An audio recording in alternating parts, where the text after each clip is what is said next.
নমস্কার বন্ধুরা, আশা করি সকলে ভালো আছেন। শিপ্রাজ এ টু জেড চ্যানেলে সবাইকে স্বাগত। তো বন্ধুরা, সকালে উঠে সকালের অনেক কাজ সেরেছি।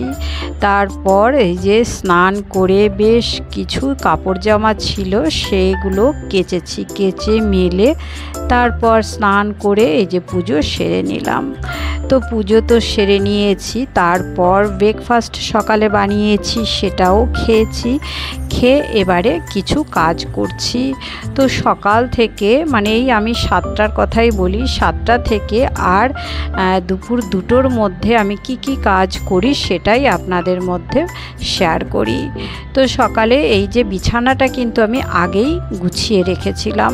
তো গোছানোর পর তারপর এসে এই যে ডাস্টিং করলাম, সব ঘরের ডাস্টিং করেছি। সব ঘরের ডাস্টিং করা তো আর অতটা দেখানো যায় না বা সম্ভবও নয়, তো অল্প একটু দেখালাম। তারপর ঘরটাকে খুব ভালো করে ঝাড় দিয়ে নিয়েছি, সব ঘরগুলোই ঝাড়ু টাড়ু দিয়েছি। দেবার পর তারপর ঘরগুলোকে খুব ভালো করে মুছে নিচ্ছি। ঘর মোছার পর বেশ ভালো লাগে। আর বন্ধুরা, স্নান সারার আগে, পুজো করার আগে এই সবজিগুলো কেটে ধুয়ে রেখেছি। আর এই যে ঘরটর মোছার পর মাছগুলো ধুয়ে টুয়ে নুন হলুদ মেখে নিয়েছি। পমফ্লেট মাছটা রান্না করব এই যে সর্ষে পোস্ত দিয়ে। আর এই পোস্ত বাটার মধ্যে এই হাফ টমেটো আর কাঁচা লঙ্কা দিয়ে বেটে নেব। এদিকে উচ্ছে ভাজা করেছি আর খুব সামান্য একটু মূলো শাক। আর এইদিকে এই যে কুমড়ো এনেছিল, কুমড়োর মধ্যে বেশ কয়েকটা এই যে কুমড়ো বীজ ছিল। এই বীজগুলো না ফেলে এরকম একটু ভেজে নিলে খেতে কিন্তু দুর্দান্ত লাগে। আর এই ভাজাটা খুব আস্তে করে লো ফ্লেমে ধীরে ধীরে করে ভেজে নিতে হবে, একটু লবণ হলুদ দিয়ে। খেতে কিন্তু খুবই সুন্দর লাগে। আর এদিকে ভাতও হয়ে গেছে। আর এই যে পমফ্লেট মাছটা আমি ফ্রাইং প্যানে ভাজছি, একসঙ্গে মাছগুলো ভাজা হয়ে যাবে, এই জন্য আমি ফ্রাইং প্যানটাতেই ভাজছি।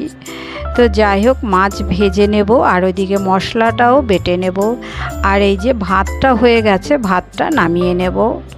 তো বন্ধুরা, আপনাদের মধ্যে একটা কথা আমি শেয়ার করছি, সেটা হচ্ছে এই গত ব্লগের আগের একটা ব্লগ, মানে ওই ভিডিওটা আমি 7 মিনিট কত সেকেন্ড, 17 না 12 সেকেন্ডের একটা ভিডিও পোস্ট করেছিলাম। তো পোস্ট করার সঙ্গে সঙ্গে একজনা লাইক এবং কমেন্টস করেছিল, মানে এই 10 সেকেন্ডের মধ্যেই। তো আমি ভাবলাম, বাহ, কে 10 সেকেন্ডের মধ্যে কমেন্ট করে ফেললো। তো দেখি লিখেছে যে দিদি প্রথম, আমি প্রথম, ওই যে সবাই যা লেখে সেটাই। তো দেখে আমার ভালো লাগলো। আমি ভাবলাম, বাহ, ঠিক আছে।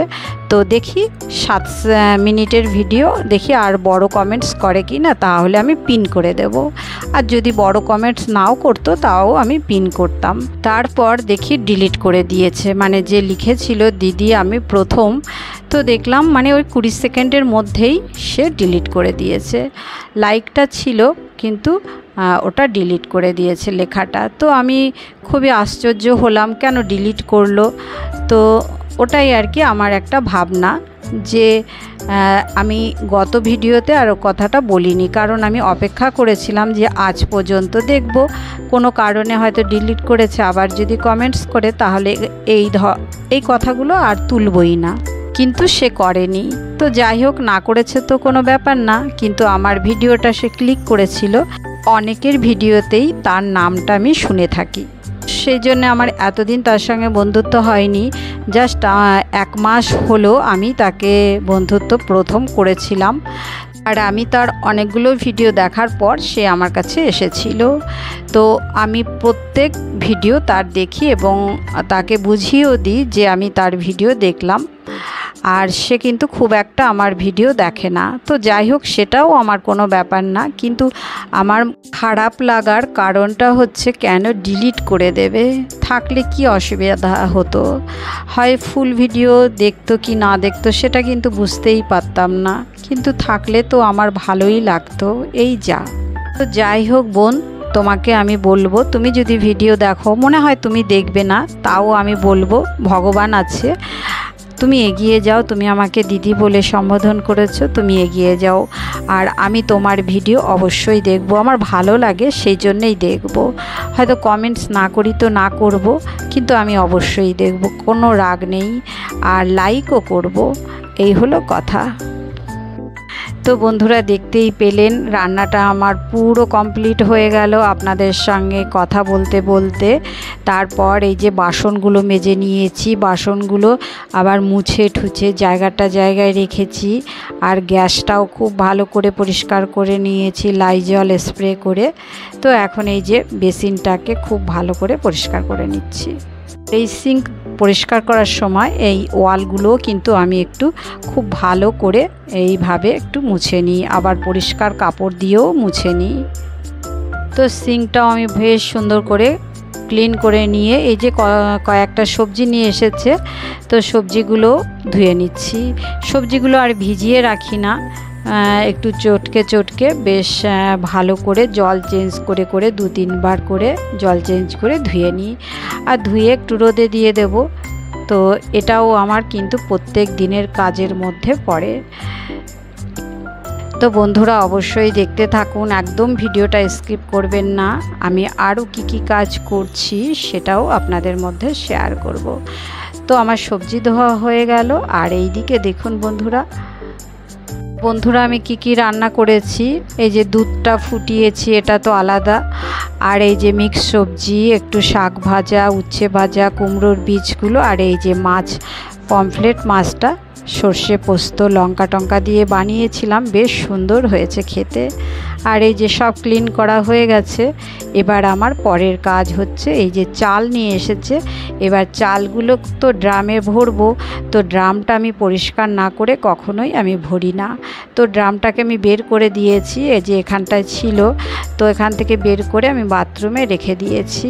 এবার পাশে আরও একটা ড্রাম রয়েছে স্টিলের, তো ওটার মধ্যে এমনি ওই যে সমস্ত সদাইপাতি নিয়ে আসা হয় সেগুলো কৌটোয় ভরার পর যে এক্সট্রা থাকে সেইগুলোই আমি এই স্টিলের ড্রামটার মধ্যে রেখে দিই। তো এইখানটায় একটুখানি সরিয়ে টরিয়ে খুব ভালো করে ঝাড় দিয়ে নিয়েছি, নিয়ে তারপরে একটা ভিজা কাপড় দিয়ে মুছে নিলাম। মুছে নিয়ে তারপরে আবার একটা শুকনো কাপড় দিয়ে মুছে নিচ্ছি। নিয়ে আর এখানে যে ছোটোখাটো কৌটো রয়েছে সেই কৌটোগুলো একটু মুছে টুছে সব গুছিয়ে গাছিয়ে রেখে দিলাম। তো আর এবারে ড্রামটাও ধুয়ে নেব। তো হয়ে গেল আমার এই জায়গাটাও পরিষ্কার করা। তো এই ড্রামগুলোকে যদি ধুয়ে এইভাবে চাল টাল রাখা হয় বেশ ভালো হয়। তো আমি যতবারই চাল রাখি, ড্রামের চালটা যখন একদম কমপ্লিট হয়ে যায় তো তখন আমি ড্রামটাকে কিন্তু সাবান দিয়ে ভালো করে ধুয়ে নিই। তো হয়ে গেল, এবার রোদে দিয়ে দেব। তো এবারে চলে এলাম, এই যে বন্ধুরা আমি বলেছিলাম আমার কাছে একটা সেলাই মেশিন আছে, মেশিনটা খারাপ হয়ে গেছে।